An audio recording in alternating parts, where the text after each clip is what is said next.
Hello everybody, this is your girl Betha Ike Aksari. I'm excited today, like you people were craving for information, how people are making it during the pandemic. So today I have good news for you. This pretty girl is going to share exciting, entertaining information about how she made it during the pandemic. All the way from Singapore, let's welcome my roommate, Chanel. Hello everybody. Chanel, welcome to my YouTube channel. Thank you for having me here. Thank you too for allowing me. So you made it in the pandemic. Yes, I did. How was it possible? It was very much possible because in Singapore, not a lot of people are willing to travel overseas right now. So there were a lot of available slots at the US Embassy, mainly because the pandemic is very controlled in Singapore. And since everyone knows the situation of the pandemic, they don't really want to travel.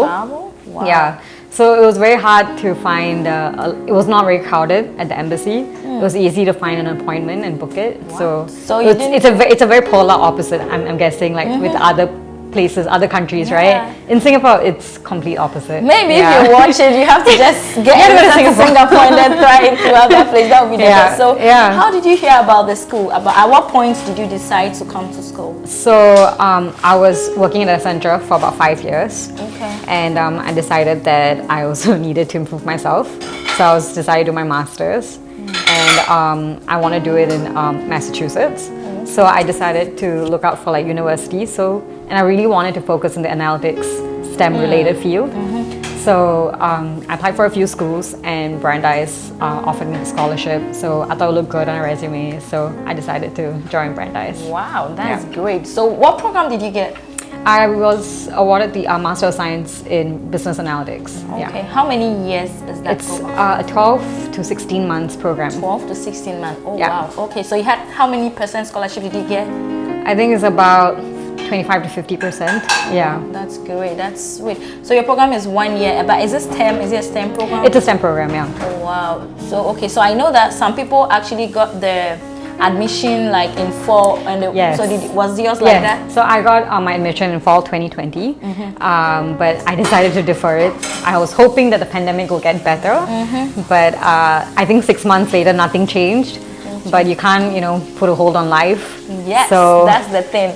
I decided to just tell everyone you can't really put a hold on life because this pandemic, a lot of things are happening, and if you say you put a hold on your life, you can actually do anything. Yes. So back to Chanel again. So okay, so now how was your process like? You got the I-20 and then you went to the...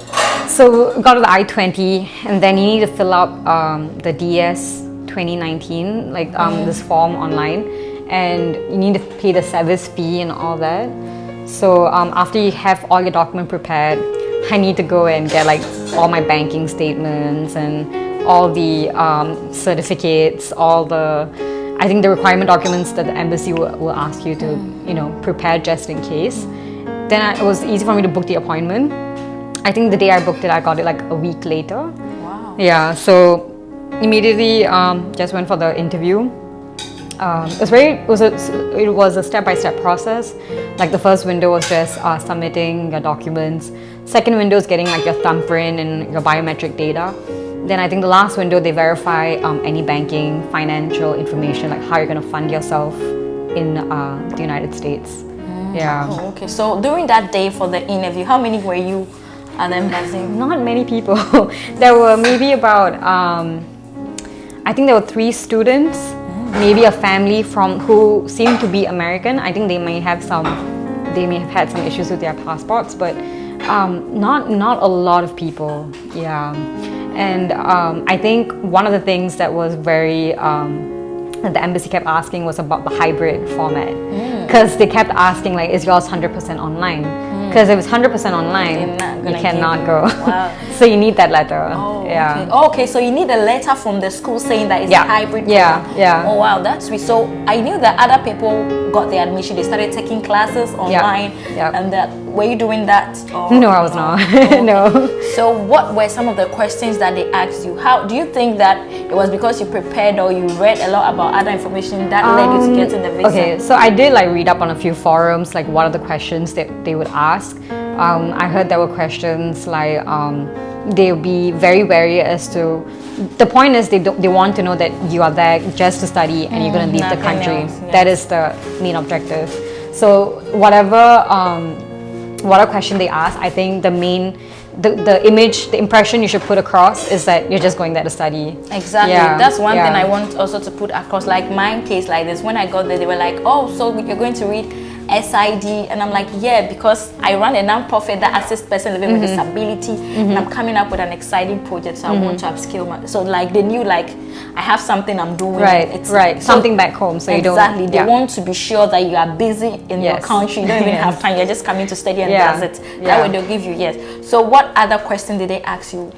I think they asked me whether I think about the finance information. They did ask me like who's going to cover it, but I don't think. I mean, it really depends because I've heard stories where people the embassy officer looks through very detailed. The embassy officer I got, she didn't look through it. She just looked at the document, flipped it on, and she's like, "Okay, we're done." So she just asked you your finance information. Yeah. And what else? Any relatives that I have. So I do have relatives in the States. I have my sister and my aunt here. So they are green card holders in the United States. But since I wasn't living with them and they know that I would still be coming back home because my parents are in Singapore. So they know that I just gave the impression that I still have to come back home and take care of my parents. Oh, okay. Yeah. Okay. So people actually say that if you have family, and it's not advisable to maybe say you have family here, but I think that you just have to be truthful. It's not worth the risk. Yes, to lie. Yeah, I know, because they might. Some people they take your I-20, they don't really ask any questions. Some people they go detailed. Yep. They ask for your bank statement, even your transcript and all Yeah, that. yeah, So yeah. you have to be really careful. So they asked about that, and what again? I think that's pretty much it. Like it was very pretty straightforward. But the one thing that I had to go back to the embassy was the letter for the hybrid courses. Oh, okay. Because she told me that that she needs that information to issue the visa. So without that, she said that I can't give you the visa. So she gave me like an appointment letter to come back another day with the letter. But the letter that Brandeis did provide me didn't seem detailed enough. So the school said, the visa, the embassy, Consular, sir. they said that we will approve your visa, but it's recommended that you have some sort of proof, like that your classes are in person. So I had to carry that proof, and they recommended me to have that proof with you when you get on the plane. If not, don't take the flight. Yeah. So if you're watching and you want to come to the United States, things have changed. So once your school approves that it's a hybrid program, what you need to make sure that you have that letter. Because I know that one of the colleagues that came here, when I went to pick her, they spent a lot of hours within them. They were trying to ask them questions, asking them for proofs and all that. So make sure that you have something that says that your school is not 100% online, you're doing hybrid, and I think that would be a good thing to do. So that's also now very important. You have to make sure that your school, if you've got an admission, make sure that your school is indicating in your letter that it's a hybrid program, like strictly hybrid sort of. Okay, so because I was surprised when Steph was like, she said she likes the room and she's coming. I'm like, has she gotten the visa in a pandemic? I'm like, how did she make it? So you're in the United States. Has it been? Are you excited? Do you miss home? Do you get homesick? Like, because I know it's boring because it's online and all that. Yeah, I mean, I think the online format is very mentally very tough. It'd be so much better to be on person, to be talking to people. But I think what's pretty fortunate is that a lot of like the students in my classes, they're all like tested pretty regularly, and they all live around the same street. Oh, okay. So we do get to like run into each other and meet up and stuff when we can. So I think that's pretty cool. I think that's very cool. And I think it's very necessary. Yes. Because of the pandemic, it's so necessary that you social distance, but at least you try to reconnect. Because one of the most important things that you can do as an international student is to get to meet a lot of people, because that's also how you build your connections. Yes. It's not only about school, you have to build your connection. So what are some of the classes that you've started taking? I actually have Python later tonight. I have Python programming, analyzing big data, econometrics, and I feel like I'm missing one, a very important one. Oh yeah, marketing and analytics. Yeah. So you do 8 credits, or how many credits you do every? I think right now it's about 12 credits, I think. Yeah. Wow, that's intense. Okay, so welcome to the United States. Have you had your first snow yet? Yes, I have. Actually, I mean, I was in the United States when I was a kid. Oh, okay. So but seeing the snow again just gave me back nightmares. So, it's great, but it was great for 5 minutes. After that, it's like, can we switch it off? Yeah, exactly. That's how. Have you tried any of the recent American food? Do you like it? I think I've tried mac and cheese. You know, mac and cheese in US it's a lot of sugar, a lot of like cheese, a lot of butter. It's not like in Singapore.